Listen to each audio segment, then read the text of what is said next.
Welcome back to Q Off Air podcast.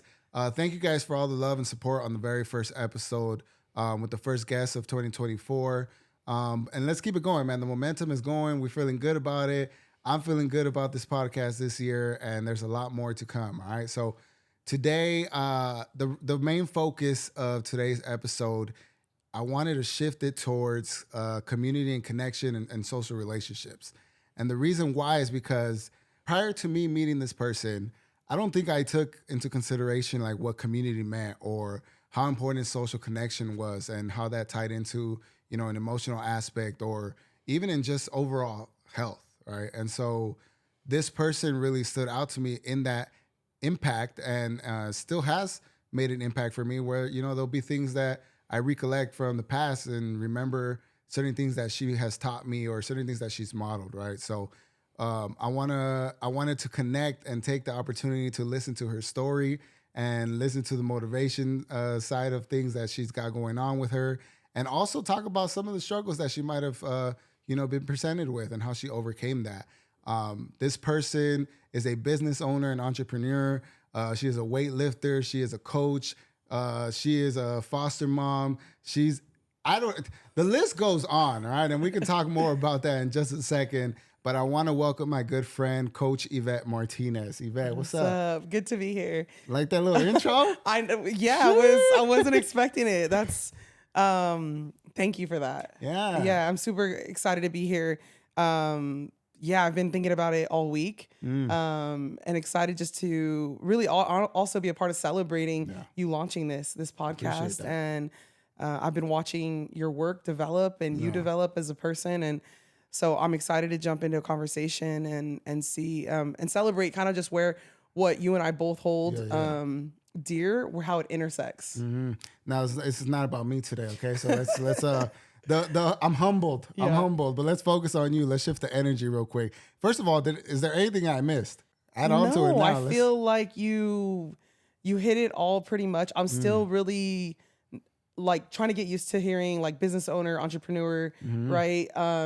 When people say that, I'm like, oh yeah, that's right. So it's definitely something that I'm growing into. Yeah. And I always enjoy sharing with people that my history and being a foster parent and adopting my son. It's something that is an important piece of my identity and an important piece of my family dynamics. Yeah. Let's dive into let's get into the background and the backstory, right? Okay. So you and I met, baby. It was pre-COVID. Yes. Now, I want to say 2018, 2019, maybe 2018. Yeah, I think you're right. Yeah, I think you're right. I was back in my keto prime days.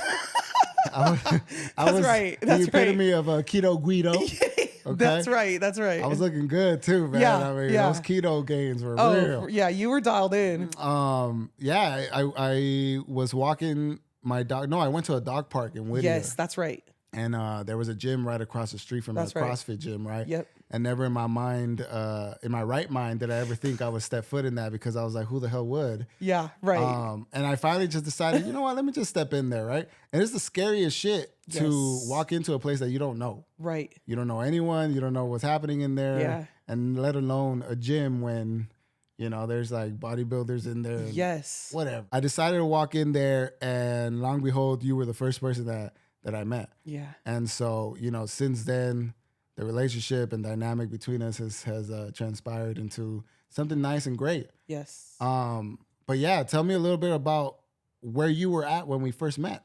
Yeah. Okay. So in 2018, I had made a really, really big life change shift.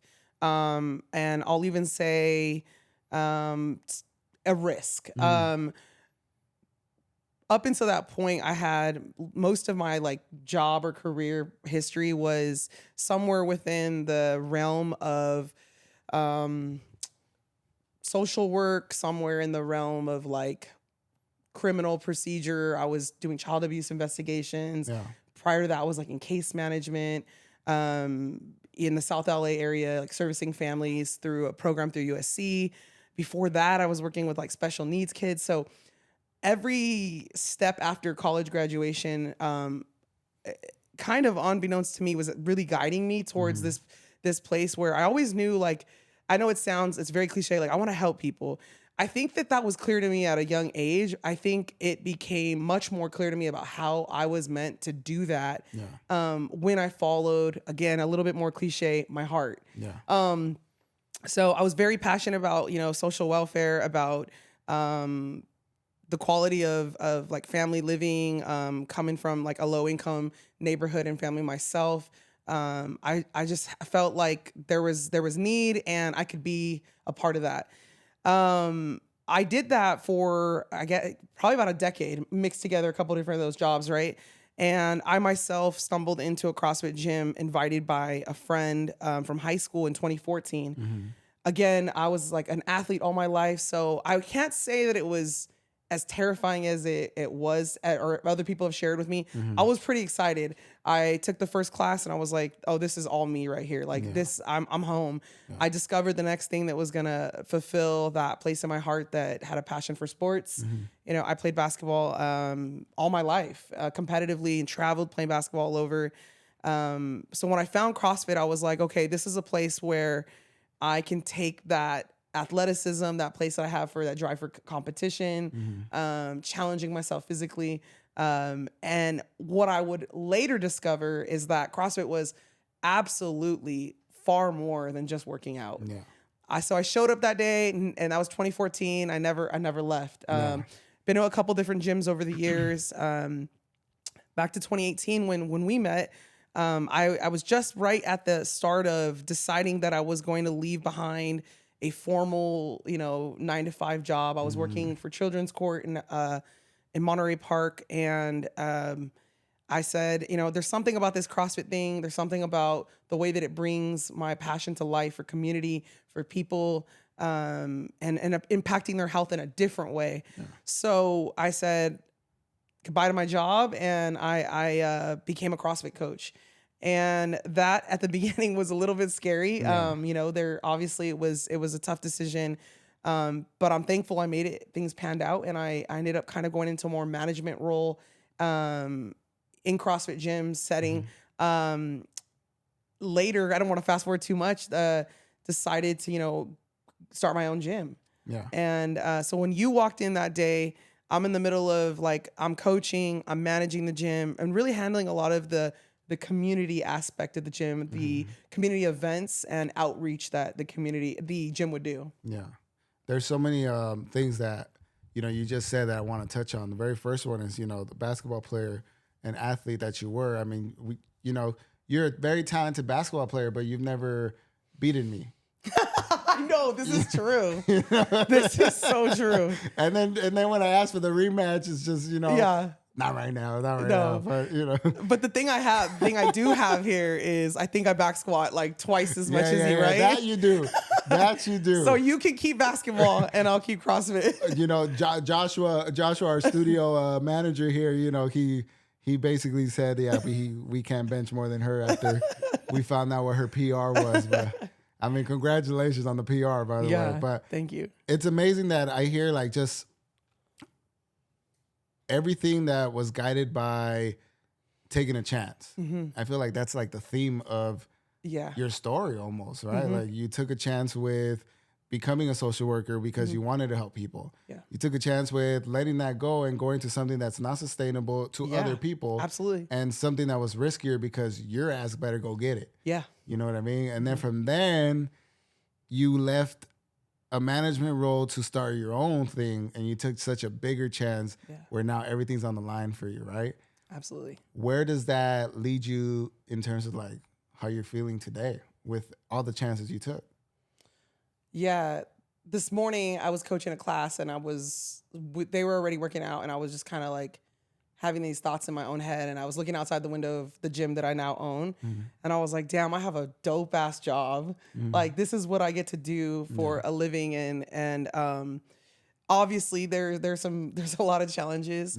And I hope what we can get into is that if you're listening, you might think of, what most people envision when we say somebody owns a gym, or what a gym is like. And what I think, really why we both kind of share in this, there's this alignment and the sense that we both care deeply about mental health and community.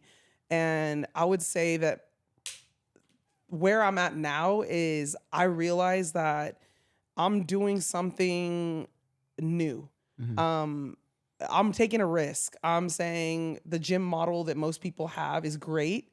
It serves a purpose to help people achieve physical goals that are, I want abs, I want to PR this, I want to run, the LA marathon, whatever. But what I think the risk, why it's all worth it, is that my gym has a very unique approach to how we operate, and specifically within the lens of community outreach. How does the gym fulfill the need, beyond just what a workout, right? How do we create connection? How do we create mentorship? How do we create programs that are impacting people in our community that are marginalized, that can't afford a membership? So that's kind of where I'm at now. It's like, wow, this is dope right now, and so much is possible. I mean, it's fascinating to know that, your background in social work and working with people is still, it bleeds out through you owning a gym still, right? It's not just the fact that you owning a gym and people go work out. Right. It's like you're putting much more into it, which is dope. Yeah. And, there's so many things that I want to touch on today. So let's structure it in a way where let's get to know about the challenges that you faced in that come up.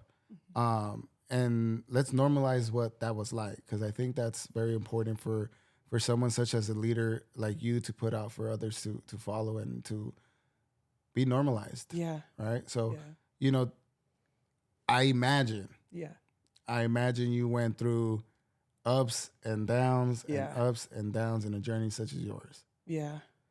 How far back we talking? I mean, how far? Tell me about your traumas. Because I think you said it perfectly. I think that who I am right now and the way that I structure the business, and it always feels weird calling it a business, is deeply informed and, through, once again, the lens of challenges and ways I've felt like maybe I've been counted out on, ways I don't really fit the mold of what a gym owner is supposed to be like. Not only in the way that, I said the gym model, but, I've always been a bigger bodied athlete. I've always been the bigger girl in my friend group. I'm bigger than most of my friends right now, and, but I'll kick ass in the gym. And so one of the ways is I had to overcome the fact that all the people that I knew that opened gyms, they looked nothing like me. And most of them, for starters, were male. Yeah. So that's just number one. That's being a woman and saying, I'm gonna start a gym. Yeah. And people are gonna be like, you? Really? That was huge. And I had to really, talk my way through that. And that even when I became a coach, I haven't always looked the way that people imagine somebody who they call fit. And that's something that I'm really passionate about, is that fitness doesn't look one way. And I think that when we can get away from that understanding, we can remove and undo a lot of the damage that has been done by the industry, the fitness industry, right? The ways in which people have been told, you got to look this way to be labeled fit. And we're selling something that's just only skin deep. Yeah. It's just on the surface. Yeah. And what I hope that something like me when people see what I look like, that they can understand wow, fitness does look a lot of different ways. And fitness encompasses more than just what I can physically do, because it also is deeply intertwined in, the quality of my mental health. Yeah. You could be fit and you go home and you're depressed, or you can't get to the gym because you're riddled with anxiety, but you look fit, right? You look good. And so I really want to challenge that. I really want to change the way, and I think in many ways we have done that. Our gym is so diverse. We have people with so many different types of bodies in our gym, men and women, and I feel that means we're doing the right thing. Yeah. I feel it's like this. It's why we think we only go to the gym. People only look fit and those are the people at the gym. But it's like, no, we need to change that so that people who need to access exercise can feel safe to go in a gym. Like, I don't look fit today, but I'm going to go to the gym. Like, because that gym makes me feel like I'm allowed to be there. I have a right to be there. I think the other piece of it is, I mean, obviously being, you know, Mexican, nobody, you know, my family has ever started a business. There are many, many firsts that I'm very, very proud of, that I think they're not just my achievements, but it is achievement of my family. So opening the gym, I feel, along with some of my business partners, is a family achievement. It's changing the way that, you know, my last name is represented in the years to come and the generations to come. It's changing the way that my family thinks about who we are. And so I think that's a big challenge. Like, I remember telling Crystal, my partner, one day, we were in the gym, and I was just thinking, like, all the reasons why I shouldn't be here, like, outweigh the ones that, like, why I should. Like, you know, like, there's no reason why, like, other than, like, I had to fight my own disbelief and doubt. So being brown, coming from, like I said, like, a family, like, you know, my dad passed away as a result of years of mental health challenges. Right before I opened the gym, you know, I have history in my family of, you know, substance abuse. There's a lot of reasons why I shouldn't be the face of this thing. Also, you know, as a queer person, like, that was another challenge to overcome. Unfortunately, the CrossFit space can be very, you know, oftentimes very white, very male dominated, and oftentimes, you know, mostly heteronormative family units that represent CrossFit globally. Like, for you, you might be like, oh, really? Like, it's, you might see me as the name of, like, of CrossFit because you know me personally. But as a whole, like, there's not a whole lot of people. I got on a meeting the other day that was all the, you know, owners of gyms, and I was telling Crystal, sometimes it's really like, I'm like, dang, this sucks. It's like, everybody's white. Everybody's like super fit. Everybody's like straight white people. And I'm just like, is there a space for my voice? There's that, you know, you got that representation coming first and foremost. I mean, you know, I think you've set such a great example into what it means to be a person of color, what it means to, you know, be a person that has come from immigrant families. You know, it's just amazing the shit that you have done. And right now that you're telling me your story, I can't help but just, I'm taken back to this one moment where you and I were at that same dog park that I was talking about when I first found that CrossFit gym. I remember that. And you and I had gotten close. Time had passed, right? I think you had invited to your family dinners at home and stuff like that, to spend some time together during the COVID era and whatnot. So I had gotten to know you, your story, your personality. I just vibed with you, right? And one day you had your dog at the dog park, and shout out to both our dogs that didn't end up getting along that day, but that's a different story. I forgot about that. You know, my dog ended up biting yours at the dog park. But I remember you were telling me about you wanted your own gym. And I think at that point you were kind of like jumping around to figure out where it is you wanted it and how you wanted it. You were in that space of just like, I'm here, but I don't know where to go kind of thing, or I don't know if I should. That's where you were. Right. And I remember just telling you, like, fuck, just do it. Like, why not? Like, you got it. You know what I mean? But it's easier said than done for sure. And I think you've overcame that. So for one, I want to give you that recognition. You know, all of these things that you say, and you're hitting so many good points that I'm trying to make it all make sense right now. But, you know, one of the beautiful things that you said is you're representing for your family as well, right? And all these achievements. And it's so crazy to see why you shouldn't be able to do these things. Right. And I don't remember exactly who the person was, but there was this one example or exercise, I should say, that really resonated with me. And I'll walk you through it. I want to do it with you real quick. Is if you take a look around of our in our room, right? Tell me about how many things you see that are yellow.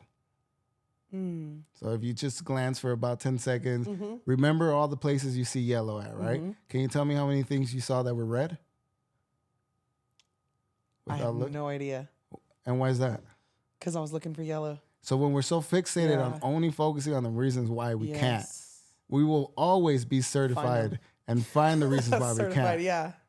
No, you're right. You know what I'm saying? Yeah. So it's about opening up our eyes to the different colors, right? And I remember when I heard that, I was like, holy shit, right? Like it's just such a simple fucking exercise that takes us just there. Right.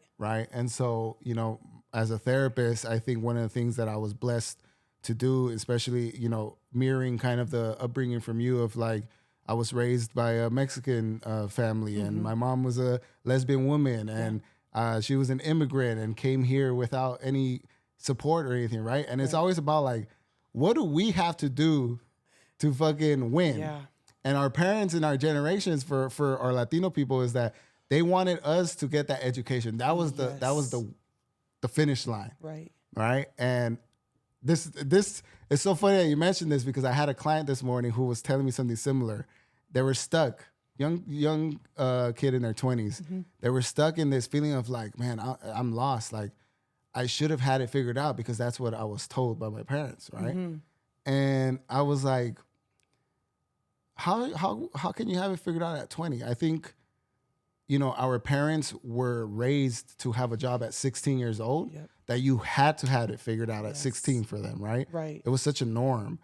And so that's what they grew up with, and it was instilled in them to teach to us, right? By the time you graduate high school, you go to college or you get yourself a job and you got to start racking, buy a house, get, you know, all these things. And it's just such a huge pressure at 20. And I was like, thankfully for you, I went through my 20s. Let me tell you something. 20s is where you're figuring it out. You're finding yourself. And you're making mistakes. And you make the mistakes. And you have no idea what you're doing. Those failures are not failures. They're opportunities because the next day you do them, you know how to maneuver around that. You know what I'm saying? And hearing you say that, it gave me that reassurance that I said the right things at that moment because, you know, it's one of those things that we sometimes take for granted or we don't really pay attention to. And that affects us, right? And it'll discourage us. You know, what were some of the discouragements for you in your journey into becoming who you are now and who you want to be still? So I think one of the things that can be discouraging is not having a role model to show you that. And I think it goes right along with what you're just saying. And I was having this conversation the other day with some friends. We were having lunch, and unfortunately it was after a friend of ours' wife had passed away. And we're eating lunch and we're talking about just different aspects of our life and maybe, you know, where we want to go. And my friend was talking a lot about, you know, we were talking about our dreams, like how to shift careers. And I was kind of saying like, that's kind of where I was. I was not happy with where I was. I knew that there was more for me. And I stopped and I was telling them, I was like, wow, we're so lucky. Like we're so blessed to be where we're at right now that we can actually be having a conversation about how we want to pivot or change what we're doing because our parents had to show up in survival. Like, you know, my mom used to tell me like she wanted to be like a news anchor. She ended up working, you know, 45 years in a retail job that was absolutely underwhelming, I'm sure, in comparison to what was probably, you know, her full potential. But for that generation, like our parents, who I think were told that same narrative, like you got to get a job and you need to make money. And then you take your money and then you go pay your bills and you do it again tomorrow and you do it again tomorrow. Right. And if you're lucky, you know, you buy the house and you get married and you have kids. And I think our parents operated in survival of that story.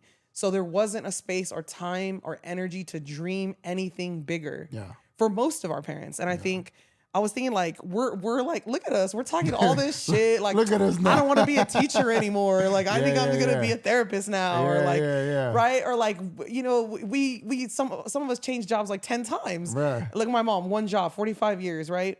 So I think the challenge for me well, at least we know mom was loyal. Yes, mom was, yeah, absolutely. And I think of that era, like loyalty was that was it. Was packaged in a way though that could have also been like, you know, trap people. Like loyalty can mean a lot of things. Like it's getting back to my point, I think that what was hard is that I was going to do something that nobody I knew had done. Mm-hmm. And I think sometimes we have the luxury of like, dad did it, mom did it, my older sibling did it, right? Like, you know, I talk about college, like, and I know you didn't have anybody to say, hey, this is what you're supposed to do. They lay out that plan for you. You kind of follow. Yeah. Same for me. It was like, oh, I'm going to start a business. I don't know anybody who started a business. I'm incredibly lucky that along with the mention of that story at Dog Park, I remember, it's funny, I have random things I remember, like I was wearing Crocs and I was kind of like tired. My hair was all messed up. And I was just kind of having a rough go at life at that time. I was working 2 jobs. Yeah. And I remember walking away from you and you just being like, just fucking do it. Like, just, you got to do it for you. You got to do it for you. Yeah. And then collecting moments like that is what helped me overcome. Like, I didn't know how I was going to do it, but enough people were around me telling me, go do it. Mm-hmm. You can, you should. Like, I believe in you. Mm-hmm. And that, I know that that's more than a lot of people will get. Like, some of us have to do it without any compliments, without any fans or audience saying, you got this. So how I overcame it was I listened to those things. Mm-hmm. People like telling me, you know, you can do this. I sought out mentorship. I didn't have access to it in my own immediate family, so I had to go find it. Who are people that are willing to talk with me about what it looks like? Yeah. I think that was a huge, huge way of overcoming my own self-doubt is like, well, I need to lean into other people who've already walked the journey. Mm-hmm. They're not my aunt and uncles. It's not my parents, but that's okay. I'm going to go find them. Yeah. And help and seek out like a mentor to help me understand how I was going to, you know, make this thing a reality. Yeah. You know, I'm everywhere right now in my mind. Hold up, Yvette. One thing that you said that I want to touch on is community. But before that, you know, one of the other things you said is like, look at us, right? That quick reflection moment. And shit, you're right. Like, who'd have thought a fucking radio personality at a hip hop station talking about Cardi B is out here talking to you about, you know, get your mental health right. And every one of us are dealing with these things, but we can all build together, right? Yes. Like, things change. We change, but that change is always never going to be a negative thing. Mm-hmm. Not unless, again, we see the red or we see like, you know, that one color that we're seeing instead of seeing all, right? So yeah, it's a beautiful thing. And thank God I'm here as a therapist now. Yes. So I love it. I love it. The other thing that I want to touch on that you segued to very beautifully is you had people in your ear and you listened to them. Yeah. Because they were positive people and it was just those connections that meant well for you, right? It wasn't just someone saying, just fucking go for it and I don't know you, right? Right. You know, just someone walking down the street, sir, do you think I should open a gym? Fuck off. I don't know, you know? Exactly. We're not talking to those people, but that is community. Yeah. And that is something that when I think about that word community, I kid you not, I think about you. Right. And you've imprinted in my mind every time that word comes up. Tell me a little bit about what community means to you, first of all. Mm-hmm. So what does that mean to you and what is it defined to? And then let's touch on how that just connects with our emotions for one another and for ourselves. Yeah. So for me, I think community, a good way to capture what I think about it, what it means is kind of captured in the name of our gym. So it's CrossFit Boulevard. And I was having a conversation with Crystal one day and I was telling her Boulevard in Whittier Boulevard is a historic place. It's a street that almost everyone, at least locally, knows about. Yeah. You know, it connects all the way down to East LA, which a lot of us have roots there, right? You know, my family, few generations ago when they came from Mexico, they settled down in East LA, got jobs, and then eventually moved to Whittier. But that street to me means a place that people gather. I think about the way that people gather to talk, to hang out, to cruise, right? To eat, to share stories. So to me, community is that. It's a place, space, and way or manner that people can gather. It's a collection of people. It's a shared story. It's telling your story and being seen and heard and felt by other people around you that may be sharing a piece of that story with you. Community means being seen. Yeah. It means, Chris always tells me it's a buzzword these days. And I try to think more on how do I stay away from falling into that trap of like, it's a buzzword. What does that really mean? Yeah. What does it really mean to be in community? And I think it means to be in our true human nature. I think prior to, our modern world, people connected, people talked, and they did so through storytelling. Mm-hmm. They did through sharing about their challenges, their collective struggles. Mm-hmm. They were inspired by one another and they were encouraged by one another. I even think about like tribally speaking, like tribes come together to take care of each other. I can't recall the name at this point, but I remember one day being really touched by this tribe in Africa that seized kids in the tribe as community children. And so they collectively work together to raise the children, which is likely where, it takes a village, right? And so they don't see the biological parents as solely responsible for the child. They say everybody in this tribe is responsible, whether that child eats, whether that child learns, X, Y, and Z. Yeah. And I was like, that is also community. It's to be together and have a common desire to see each other succeed, be happy, and be together. Yeah. I think, in today's society, I mean, I feel like that gets so lost in translation so easily nowadays, right? There's so many, it's black and white, or, it's X, Y, and Z. And so I feel like that disrupts into that community aspect, right? And I feel like the pandemic was one of those moments where that became so evident to everyone, right? And that's why mental health became so popular during that time, and now has, become a rise, is the fact that when we seclude ourselves from other people and that saying of like, surround yourself with like-minded people like that you want to. Surround yourself with someone who you want to become. Yes. Right? And that's like all these sayings, they're words when we say them. But when we think about them, it's like, oh shit, that actually means something that I'm not doing or I'm not applying. Right. Right?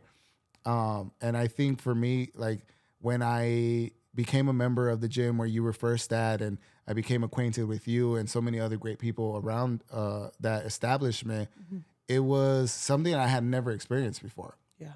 And I think before that, of course, I had this identity of like, I'm in the radio station, I'm a media personality, I am a DJ, I'm DJing at all these clubs with a cup of alcohol in my hand all the time. You know what I'm saying? Like it was the presentation, right? Sure. But there was a sense of loss. Yeah. And so I think when I became connected with you guys and you were pushing out this, just like it wasn't just a workout in your classes, right? It was like, we're connecting in the beginning, or we were meditating at the end, which I never thought I would do, right? Or right. To this day, I'm not the best meditator, but, I try here and there.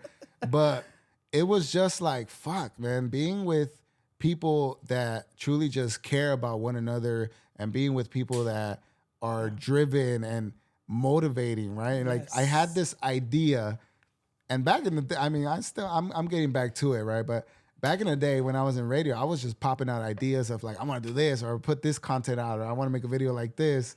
And I remember you were one of those people where you're just like, yeah, let's do it. I'm down. Like, I remember doing stupid skits for Instagram where we were like lifting weights and stuff. Like it was just dumb ideas, but those ideas would have never came into fruition had I not had that community sense, right? Yeah. Because you can carry the weight so much by yourself, right? Yeah. But it feels weightless when you have other people carrying you. Yeah. And so I think that is an important thing that I grew to understand, and I'm so blessed to have understood, because without that, I don't think I'd be a therapist or an advocate for mental health and well-being if it wasn't for that experience. Yeah, I like what you said about finding a sense of reclaiming community and what your identity in that was after leaving radio. Yeah. Because it's such a big transition. Yeah, like, man. I'm still wrapping my head around it. Even driving down here, I'm just like, I was telling my mom about you last night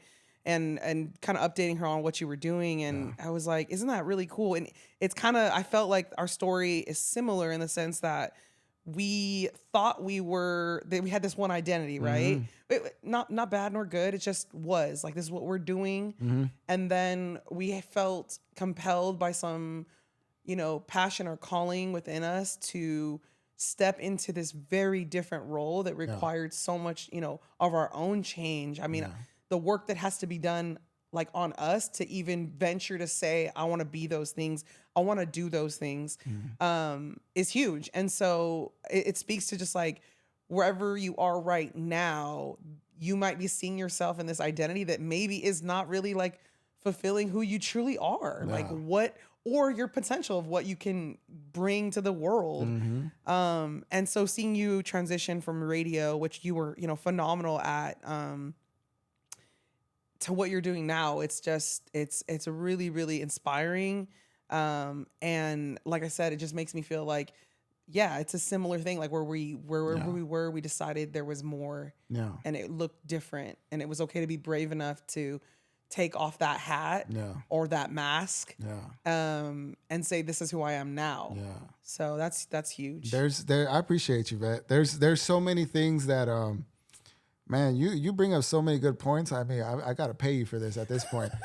You reminded me that I had this moment where I did have this fight to figure out what I wanted, who I was, especially after radio.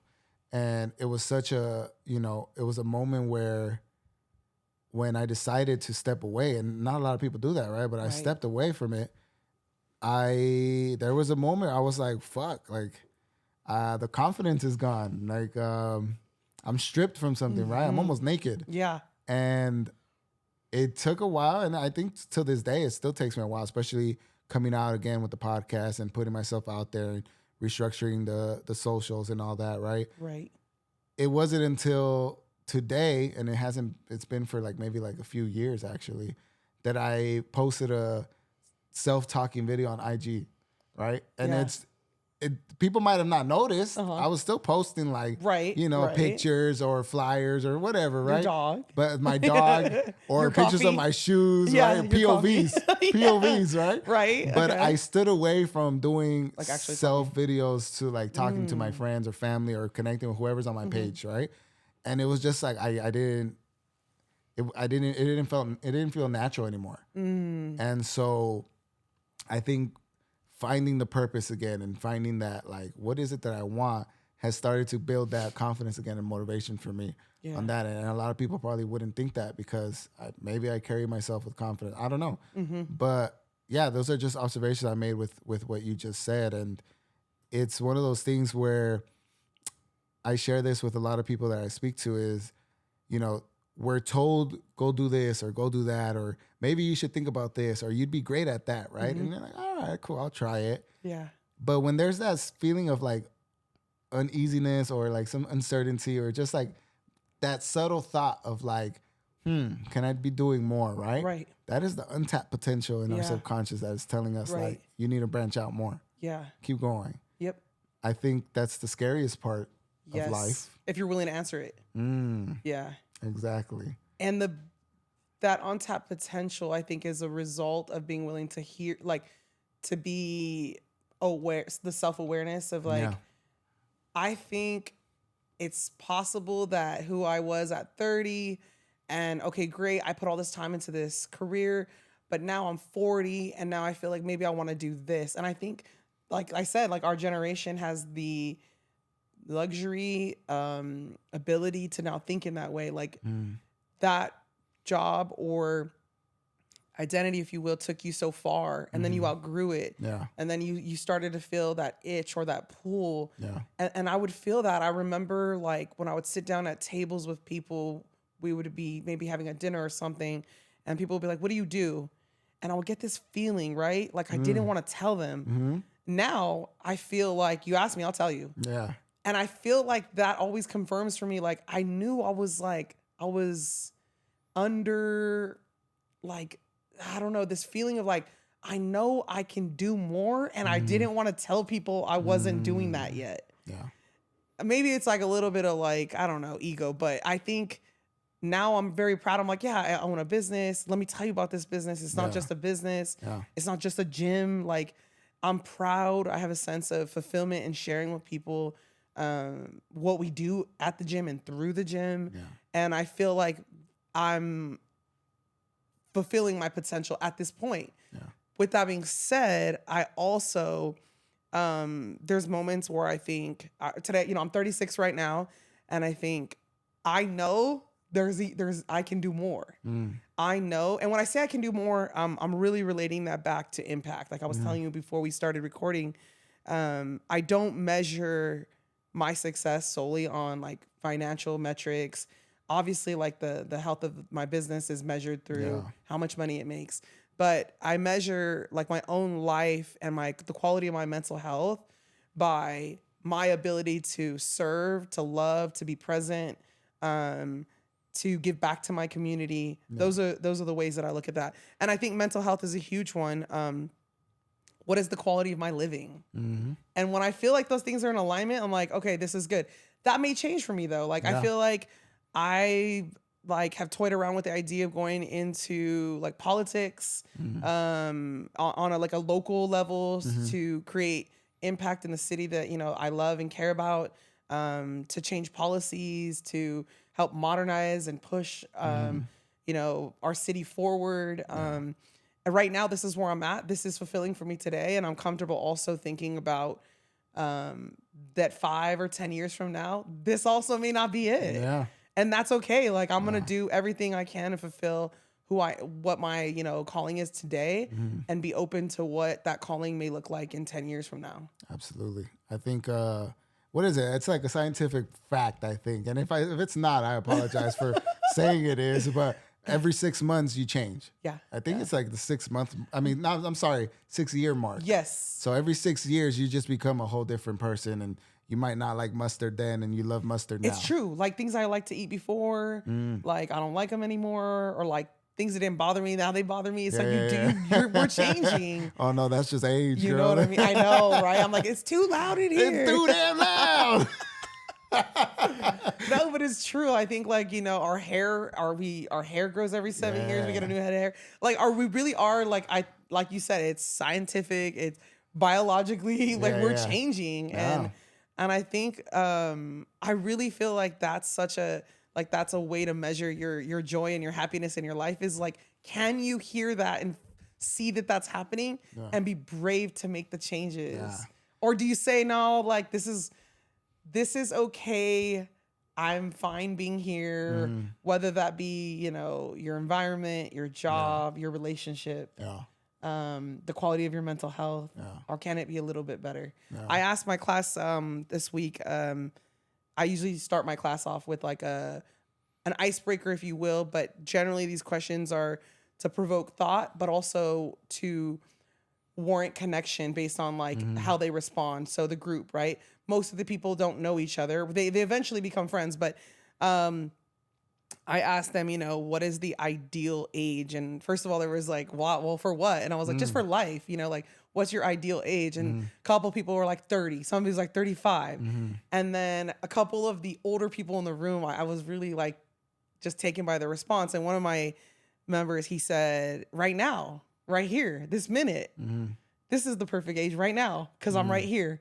And I was like, yes, this is where I'm at, like right now. And the perfect age is the time. He's like, every year gets a little bit better. And I was like, you're right. Every year does get a little bit better. And it really, like, him saying that to me, like, just stayed with me all week. Like, I want to look at my life that way. Yeah. I want the quality of my living, my relationships, the quality of and status of my mental health. I want it to get better every year, not worse. Yeah. Like, that's how I'm measuring things. Like, and that's what I hope to bring to the community at the gym is like measuring those parts of my life. Yeah. That's dope, man. I'm first and foremost, the friend in me for you is extremely happy for you, right? Thank you. I'm fucking stoked for the future and what's to come for you. And then the therapist in me is like, wow, growth, healing. Yeah. She's glowing. You know what I mean? And it's just you.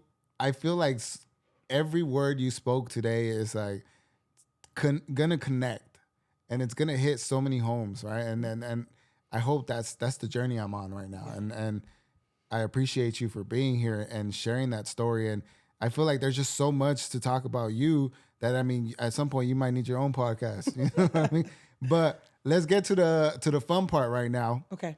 Let's actually talk about the gym and workouts and these PRs that you be hitting. Sure. How can I PR your 405 pound bench? Squat. Back squat. Yeah. You know, I don't even know the answer. Because Joshua and I are trying to figure that out, man.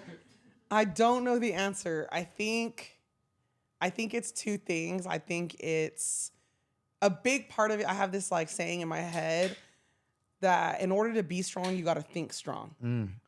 And I always tell myself that. Another one I like is like no doubt, no fear. Like I'm not afraid and I'm not doubting myself. Yeah. Those mantras have been something that I've been saying to myself for like the last 10 years. Yeah. It's immense to me. A lot of my strength comes from like me believing it. Believing the story that I tell myself about myself. Like, I think I've posted about this so many times. Like, somebody told you something about yourself when you were a kid. All of us. Your teacher in second grade said you talk too much, right? And then like your mom said, you know, you're really, really good at math. And then the neighbors were like, you're the best basketball player in the hood. Like, you know what I mean? And you heard all these stories. Some of them you forgot, a lot of them. Some of them stuck, and you're like becomes forging part of your identity. Yeah. So you're like, I'm the kid that's good at math. And so now you're an accountant, right? Yeah. And then you're like 30 and you're like, did I even like this shit at all? Okay, so I think like a big part of my strength, which most people think is a bit abnormal, you know, I lift more than pretty much anybody I know. Men and women. And I think flex. Right. I know somebody's gonna get mad about that. Somebody's feelings are hurt out there. I know it. But I say like when I was 17 years old, I remember I knew nothing about weightlifting, but I was in the weight room. One of our conditioning coaches is in there. I'm in high school, you know, and I'm lifting and I'm just lifting. We were benching and he was like, whoa, you're really strong. And I was just like, come again, you know? And he's like, yeah, you're really strong, you know, like girls your age don't really lift that much. And then I was like, so I went home and I thought about it, right? I was like, and he told me like, you know, girls mostly lift like this and you're lifting this. And I was like, oh, okay. Like meant really nothing to me other than the fact that he was just informing me of something. Yeah. Well, I don't know why, but that stuck. So ever since he told me that, that's the story I believed about myself. I'm stronger than everybody. No. I'm stronger than every girl I know. No. And I think honestly, like it really is that. I just believe it to be true. Yeah.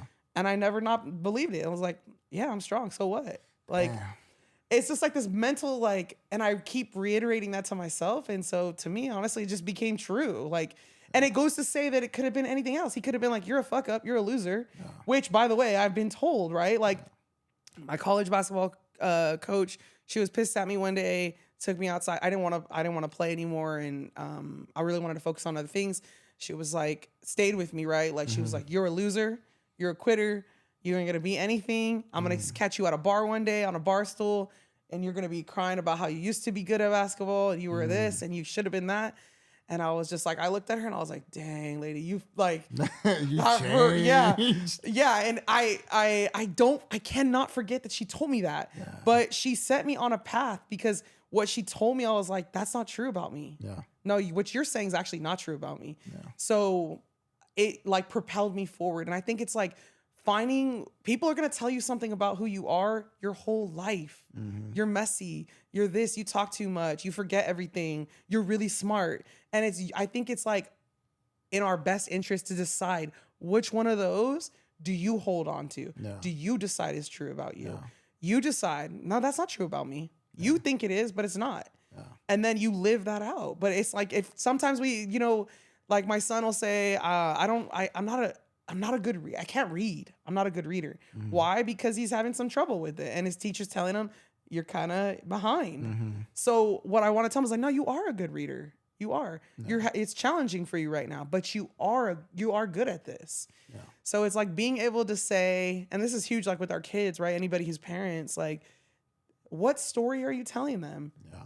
You know, how are you helping them shape their identity? And us as adults, we can go back and decide, like, either you believe the coach in the weight room that was pouring into you, or you believe the other person who doubted you. Yeah. And the choice really is yours. So you can't let other people's fears or insecurities of your aspirations be yours. Nope. Absolutely not. Yeah, that's it. Even your parents. Quote me. Right? Write that one down. Write that. Yeah. Yeah. Yeah, no, you're absolutely right. And I'm glad, you know, Sebastian, your son has a role model like you that can implement that growth mindset at such a young age, because, you know, maybe not at fault of our parents or anything like that, but not a lot of our parents or older generations had that mindset. Right. And so now we have this blessed opportunity to really learn, and our parents even learn from us. Yes. You know what I'm saying? And that's a beautiful part, that they get to at least experience some growth mindset in the remaining, you know, later years. Yeah. Yeah. But my last question to you, Vet, is how do you think, you know, working out in general plays a part into like mental health? Yeah. What do you think the connection is there? I feel like it's everything. Yeah. I do. And I wish, and I know, I can guarantee, I'm certain that you as a therapist, you are distributing that information to your clients and letting them know that movement is medicine for their body and for their mind. And this is not new, right? This is not a buzzword. We know that movement is a part of our DNA, right? We need to move. And because of our modern lifestyle and the way that things move so quickly, everything is at convenience, we have become far more sedentary, right? Yeah. We sit at desk jobs, and we're, I think, moving, you know, probably less than we ever have in history. And I think that plays a massive role into our mental health. Yeah. We are more isolated, right? And gyms give us the opportunity to do, at least community-based gyms, give us the opportunity to find that space to be with people again. Yeah. We know that connection's deeply rooted in our quality of our mental health.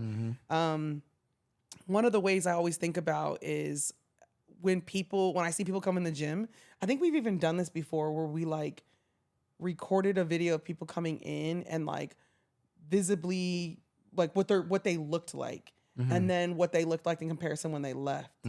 I've even done the thing where I'll say, give me a number 1 to 5 right now. Somebody comes in, I got 10 people in class. Yeah. All right, go. What number are you right now? And they're like 1. 1 being like, I feel like shit. My boss was on my ass. I got traffic. I got in a fight with my girlfriend in the car, blah, blah, blah. Yeah. Okay, so, and then after class, and 5 being like, I'm having the best day ever of my life. Yeah. So I say, tell me where you're at right now. And they say, I'm a 1, I'm a 2, I'm a 3. And then after class, we're cooling down, we're stretching. Maybe we did some meditation. I say, give me your number now. And they're like, I'm a 4. Maybe I was a 1, now I'm a 3. Yeah. I'm a 5. Yeah. And what I think that actually is telling us is that they've experienced, going back to science, at a scientific level, they've experienced some internal change by way of release of endorphins, that is mood boosting, right? When people say, when I work out, I feel better. It's okay. Why, right? What's actually happening? Yeah. I think it comes from chiefly that, like endorphins, right? That's actually changing our body chemistry, our internal chemistry. But the second part I think that's happening, which is the part I love to like dive deep into, is when we as humans come up against a challenge willingly. We say, there's this challenge in front of me, i.e. the workout, the PR, the back squat, the mile run, and I'm going to step up to that challenge and I'm going to say, I'm going to try to overcome it. And then I do. That feeling, that exposure to that experience is what boosts our self-esteem, our confidence, our mood, our self-belief. And I think equates to us just becoming mentally stronger. Yeah. So now I know, like, sometimes it sounds silly, but I'm like, I back squat 402 pounds. Something comes up in my life challenging. I'm like, I'm strong enough. I'm strong enough. I'm going to get through that. Why? Because I got through other things. If I can get through this challenging workout because I chose to, I showed up, didn't know how it was going to turn out, not sure I can lift that weight, don't know if that other girl's faster than me. No. I become stronger. No. I think what's happening is overcoming challenges in the gym builds a resilient mind and body. And that's why people like get so hooked on it. If you give it that chance to like grow in you, you're like, dang, I'm in a better mood. I go home, I'm more patient with my children. My partner's not on my nerves. No. Like people, I mean, there's studies that say like people became like higher earners at work after CrossFitting for several years. Like there is metrics. Yeah. I need to go back. For real, huh? There's metrics. And I think what's unique about CrossFit in comparison and contrast to like if you get and not to say people shouldn't do this, work out no matter what, walk at the park for free, go on a hike for free, do a $30 membership at LA Fitness, whatever the case may be, you should move your body. If you can and you have the ability to do that with other people, now you've just magnified the intensity of that impact on your body, on your mind, because now you're doing it with people. You're celebrating a win with other people. It's like going back to being on a team, right? Dang, we did it. We won the game. We got the W together. We overcame that workout. We overcame that challenge together. So I think when you add in and you connect physical activity, exercise, mental challenge, and you do it with people, this is like a recipe to just elevate your life, elevate your, honestly, I feel like my brain chemistry. Like I was telling you, I was like, dang, I didn't work out today. I was worried that I might, not be as clear mind. All I know is that exercise, CrossFit or not, lifting weights, hiking, whatever it is, has absolutely saved me from myself in many ways. As a teen, it was sports that kept me going. And as an adult, combating anxiety, high levels of stress of opening a business. I never stopped working out when we opened the business. I was like, I'm not going to sacrifice that and say I'm too busy now. I got to be, in it with everybody else. Also just being somebody who tends to be very hyperactive, I think I found myself under heavy weights to calm myself, to feel more at peace, to find more focus and really discover like more of who I am. And I think that honestly has happened in the gym. And I think that I'm not special. It can happen to anybody. If somebody's never, I shared the other day, my mom never worked out her entire life. She's 66 years old. She just started working out this year. Like you could start whenever you want. You could start right now. You could start tomorrow. You could just decide you're going to walk on your lunches now. And then you start noticing, you get back to the office and like, you're like, dang, my mood is better. For sure. Like we as humans, we have to move. It doesn't really matter what it is. Hell, I want you to come to my gym, but I'm happy if you just hit me up and you're like, guess what? I'm walking now. Guess what? I go to LA Fitness and I'm lifting weights 3 days a week.